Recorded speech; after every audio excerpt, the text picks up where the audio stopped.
Hello दोस्तों, कैसे हैं आप? उम्मीद है आप सब अच्छे होंगे और अच्छे से पढ़ाई कर रहे होंगे। तो आज हम लेकर आए हैं डिजिटल कम्युनिकेशन से रिलेटेड कुछ क्वेश्चंस जो आपको एग्जाम प्रिपरेशन में हेल्प करते हैं। तो लेट्स स्टार्ट।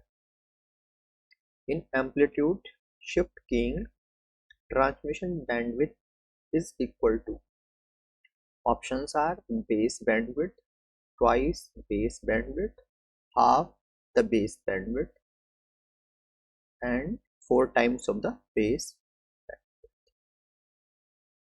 ठीक है दोस्तों, तो इसका करेक्ट ऑप्शन है आपका बेस बैंड।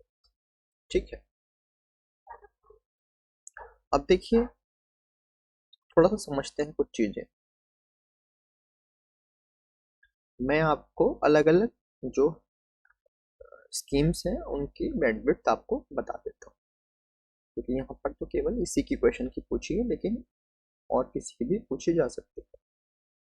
अगर हम बात करें एएस की, यानी एम्पलीट्यूड शिफ्ट की, या पीएस की, यानी फेज शिफ्ट की, तो इसकी बैंडविड्थ होती है 2 आर। इसका मतलब क्या है? 2 आरबी का मतलब है same as base band bandwidth. ठीक है, अगर वो पूछ रहा है एफएसके से रिलेटेड, एफएसके की हो जाती है F H minus F L plus 2 R. ठीक है, जहां एफ एच का मतलब है higher cut off frequency, higher cut off frequency. F L का मतलब है lower cut off frequency, lower cut off frequency. ठीक है, इसी तरह से और देख लेते हैं। अगर वो कहे कि डीएसबी एफसी, या फिर पूछ ले डीएसबी एससी। ठीक है, तो इन दोनों की सेम ही होती है 2 एफ। जहां एफ एम क्या है? एफ एम का मतलब है message signal frequency, message signal frequency. ठीक है, इसका मतलब है double side band full carrier, double side band suppressed carrier. ठीक है, अगर वो पूछे S S B S C, तो इसकी है F M. V S B S C की पूछ ले, F M plus F B. F B क्या है? एफ बी है आपका वेस्टीज फ्रीक्वेंसी, वेस्टीज फ्रीक्वेंसी, इसको बोलते हैं वेस्टिजियल साइडबैंड सप्रेस्ड कैरियर। ठीक है, अगर वो आपसे पूछे एनबीएफएम, एनबीएफएम का मतलब होता है जब बीटा लेस देन 1 होता है। ठीक है, इसकी भी होती है 2 एफ। क्लियर है? यहीं अगर W wide band frequency modulation, ये नैरो बैंड फ्रिक्वेंसी मॉड्यूलेशन, अगर ये पूछ ले, इसमें बीटा की वैल्यू जो होती है वो ग्रेटर देन 1। ठीक है,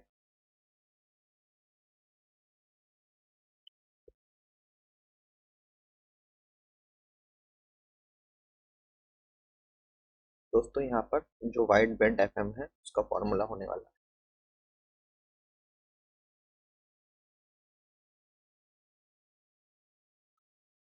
2 FM 1 प्लस बीटा एफ। ठीक है, यहाँ बीटा एफ क्या है? Modulation index of wide band F.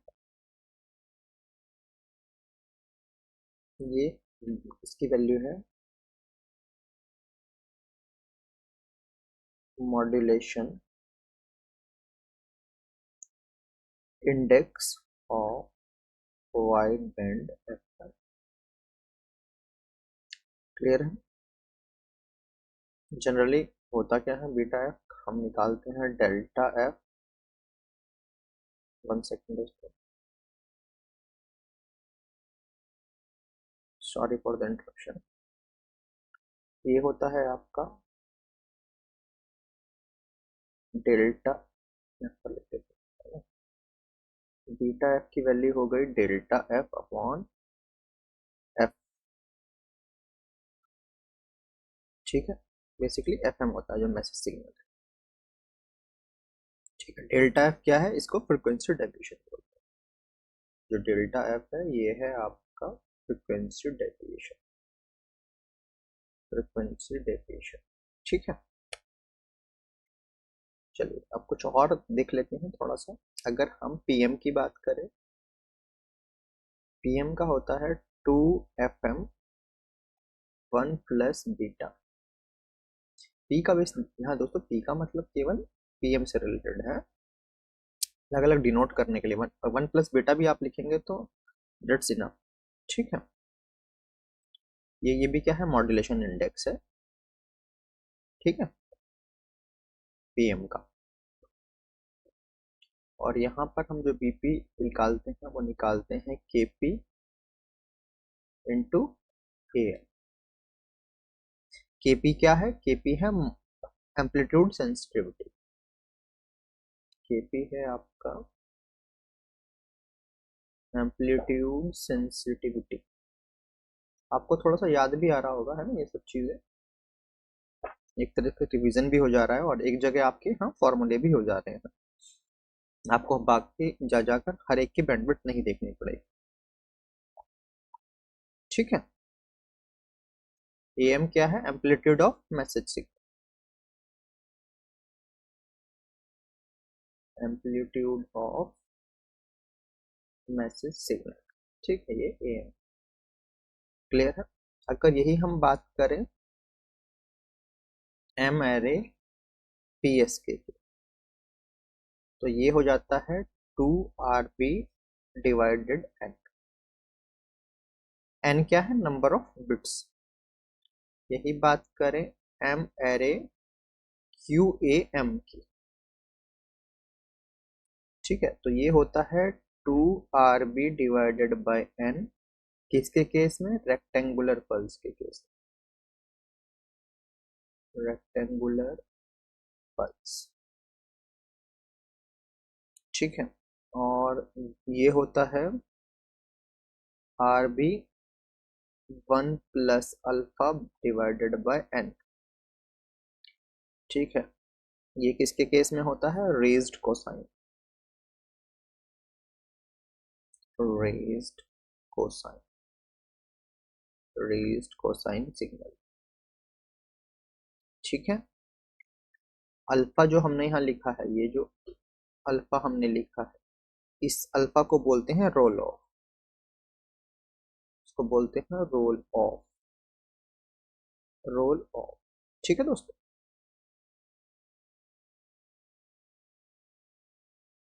Clear है? एक बार फिर से देख लेते हैं चीजें, कोई कंफ्यूजन होगा तो हम दूर कर लेते हैं। अगर ASK PSK की हम बात करें तो इसका होगा 2 RB, इसका हो जाएगा 2 RB, जो सेम एज ए बैंडविड्थ होता है। ठीक है, FSK की बात करें, ये FH है ना? FH माइनस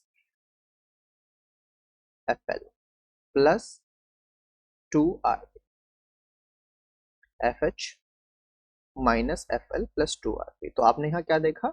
देखिए 2 RB तो ASK PSK के केस में था, यहाँ पर लिटिल हायर रिक्वायरमेंट है। यहाँ बैंडविड्थ की जो रिक्वायरमेंट है वो लिटिल हायर साइड है। क्लियर है?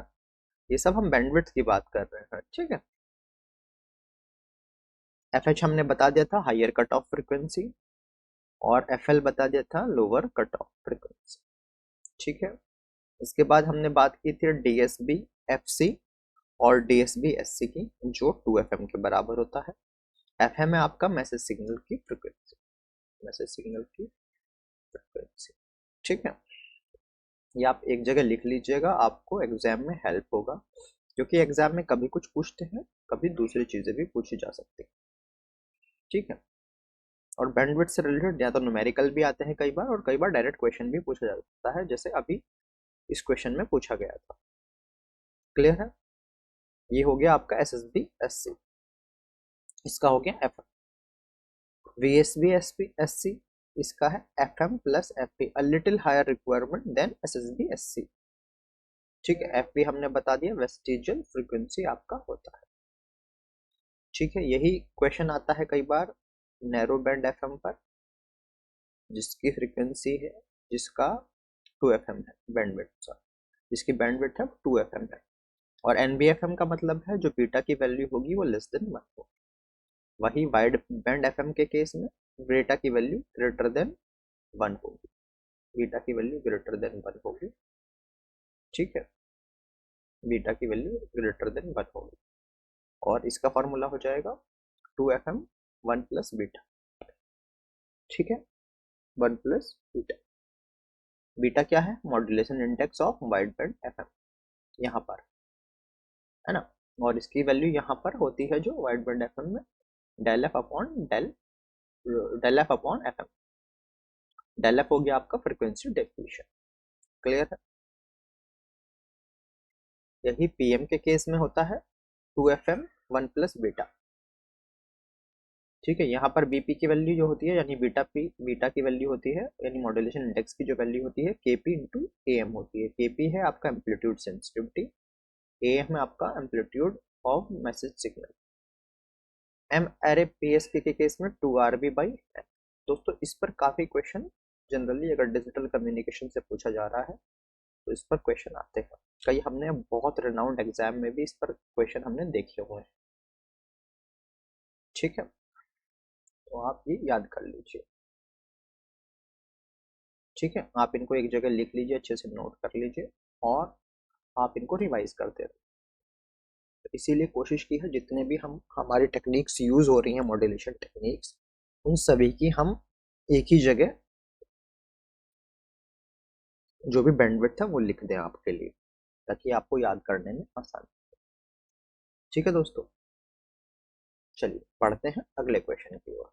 उम्मीद है ये क्वेश्चन आपको समझ आया होगा, फिर भी आपको कोई क्वेरी है तो आप हमें कमेंट बॉक्स में बता सकते हैं। इसमें से जितनी मॉड्यूलेशन टेक्निक्स हैं, आप कोई अगर स्पेसिफिक आपको नहीं आती है या आप जानना चाहते हैं उसके बारे में, तो वो भी आप हमें कमेंट बॉक्स में बता सकते हैं। हम उस पर कोई सेपरेट लेक्चर लेके आएंगे, जिसमें हम वहाँ पर उस टेक्निक को कम्प्लीटली डिस्कशन हम कर लेंगे, उससे रिलेटेड न्यूमेरिकल्स भी वहाँ पर हम ले लेंगे। अगर आपको किसी इनमें से किसी वीडियो पर वीडियो चाहिए टॉपिक पर, तो आप हमें ज़रूर लिखें। चलिए बढ़ते हैं अगले क्वेश्चन की ओर। क्वेश्चन है, for a given probability of error binary coherent FSK is inferior to binary coherent PSK। ठीक है, अब देखिए ये क्वेश्चन मैं डायरेक्ट भी बता सकता हूँ, लेकिन बेटर है इसको थोड़ा सा हम फॉर्मूले से समझें। देखिए जो प्रोबेबिलिटी एरर है, इसको हम डिनोट करते हैं PE से। तो अगर हम इसको FSK के लिए लिखें तो इसकी वैल्यू होती है 1/2ER, यानी एक फंक्शन है ये ERFC, आप पढ़ेंगे कम्युनिकेशन में, है ना, 2n। ठीक है, और यही अगर हम प्रोबेबिलिटी एरर की बात करें PSK के केस में, तो ये है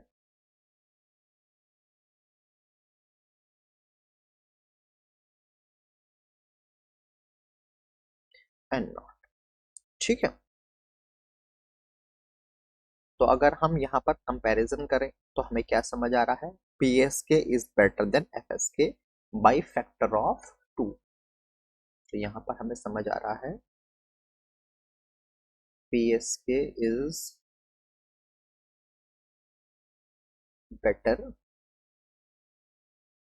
than FSK by a factor of 2। किसके केस में? अगर बात करें for given P probability F के केस। अब देखिए इसका हम लॉग निकालेंगे 2 का, तो जो होता है 10 log 2, ये आता है आपका 3 dB के बराबर, ये आता है आपका 3 dB के बराबर। तो करेक्ट आंसर हो गया आपका 3 dB। करेक्ट आंसर आपका क्या हो गया? 3 dB हो गया है। दोस्तों ये स्टैंडर्ड वैल्यू है, आप याद कर लीजिए। अगर 2 का हम लॉग निकालेंगे बेस 10 में तो वो 3 dB आता है। ये जनरली हम यूज करते हैं, ठीक है, एटेन्यूएशन और गेन निकालने के लिए। कम्युनिकेशन में हर जगह यूज होता है, चाहे वो डिजिटल कम्युनिकेशन हो, चाहे वो सैटेलाइट कम्युनिकेशन हो, या और भी जगह। इवन कंट्रोल सिस्टम में भी हम ये वैल्यू यूज करते हैं, ठीक है। तो ये स्टैंडर्ड वैल्यू है। स्टैंडर्ड मतलब आप निकालेंगे तो यही आएगा, बट बेटर है आप, क्योंकि हर जगह आप कैलकुलेटर लेकर नहीं बैठेंगे, कई जगह एग्जाम में अलाउड भी नहीं होता है, तो ये स्टैंडर्ड वैल्यू है, आप याद कर सकते हैं, ठीक है। देखिए इस तरह के जैसे ये क्वेश्चन पूछा है, ये कंपैरिजन बेस्ड क्वेश्चन है कि आपको एफएसके के बारे में पता है, पीएसके के बारे में पता है, तो आपने निकाल दिया, या फिर आपने डायरेक्ट इस तरह का क्वेश्चन पढ़ा है तो आपको उसके बारे में पता है। तो अगर आपको ये फॉर्मूलेज याद हैं तो आप इजीली इनको निकाल सकते हैं, और आपको डायरेक्ट कॉन्सेप्ट पता है तो आप उसके हेल्प से भी क्वेश्चन को सॉल्व कर सकते हैं, ठीक है। चलिए बढ़ते हैं अगले क्वेश्चन की ओर। क्वेश्चन क्या कह रहा है? Determine the number of bits per second generated by PCM system if the bandwidth of TV video and audio signal of 4.5 MHz is to be converted to a PCM stream with 1024 quantization level, assuming signal is sampled at 20% above Nyquist rate. Options are these. तो दोस्तों इस question को करने के लिए बहुत ज़्यादा data की रिक्वायरमेंट नहीं है, ऑलरेडी जो मोस्ट ऑफ द डेटा है वो यहाँ पर दिया हुआ है। जो बिट रेट है पीसीएम में, उसकी अगर हम बात करें, what does it indicates? Bit rate indicates that how many number of bits are generated by encoder per second, and let's okay, we will write bit rate in PCM.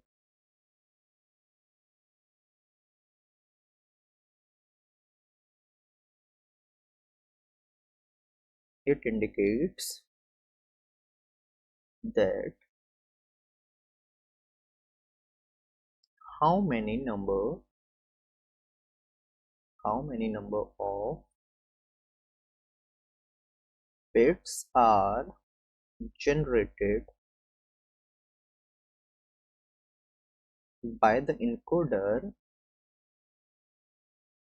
by the encoder per second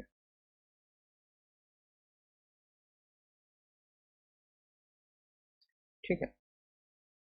So it is defined as like RB equal to N by TS।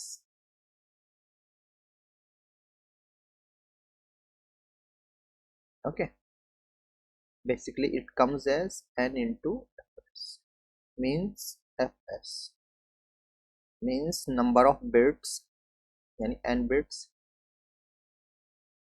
per second multiply by sampling rate,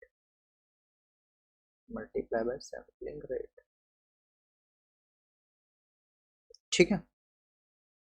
तो अब आते हैं हम इस question पर।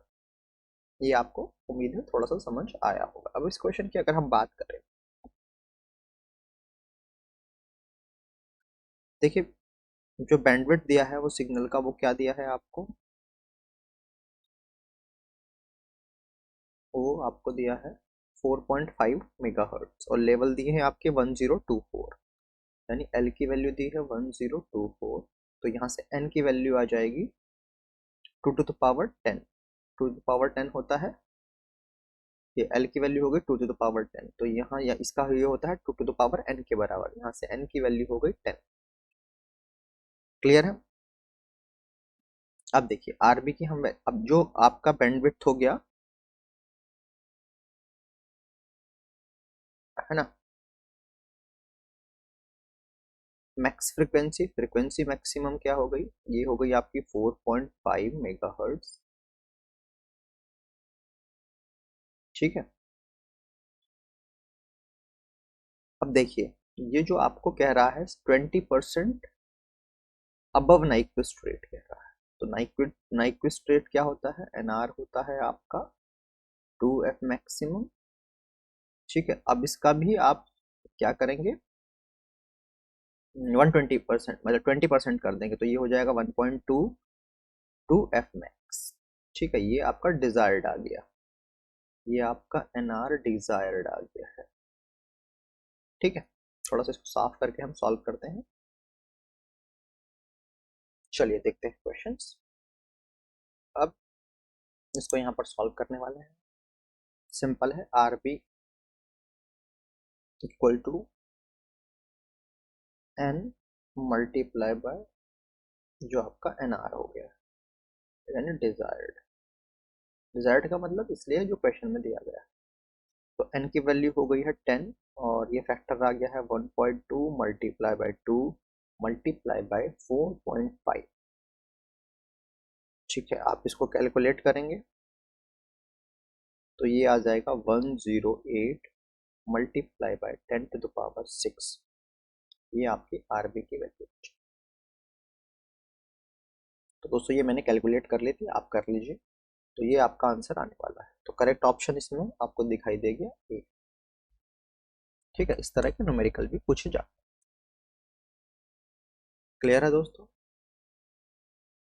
NR का मतलब वही हमने लिखा था ना, सैम्पलिंग फ्रीक्वेंसी, एफएस लिखा था ना। ठीक है, ये सैम्पलिंग रेट जो हमने लिखा था वो वही है। बट क्वेश्चन में कहा है स्पेशली उसने कि 20% अबव नाइक्विस्ट रेट हम सिग्नल सैंपल कर। 1024 से यहाँ सर ये हमारा 2 to the power 10 आ गया और ये आपका वैल्यू दी हुई है, means highest frequency, not that is highest frequency, यहाँ पर ऑलरेडी गिवन है। तो आपका क्वेश्चन इजीली सॉल्व हो। ठीक है दोस्तों, उम्मीद है ये क्वेश्चन आपको समझ आया होगा। फिर भी अगर आपकी कोई क्वेरी है तो आप हमें पूछ सकते हैं। ठीक है, आज के लिए दोस्तों इतना ही रख रहे हैं। आप हमें बताइएगा ये लेक्चर कैसा लगा, आप हमें कमेंट बॉक्स में लिखिए। और आप किसी टॉपिक पे कोई वीडियो चाह रहे हैं तो आप वो भी हमें लिख सकते हैं। हम कोशिश करेंगे जो भी हमारा शेड्यूल है उसमें जो भी टॉपिक फिट बैठेगा हम उस हिसाब से उसका वीडियो लेकर आएंगे। तब तक के लिए आप पढ़ाई करते रहिए, स्वस्थ रहिए, मस्त रहिए। जय हिंद, जय भारत।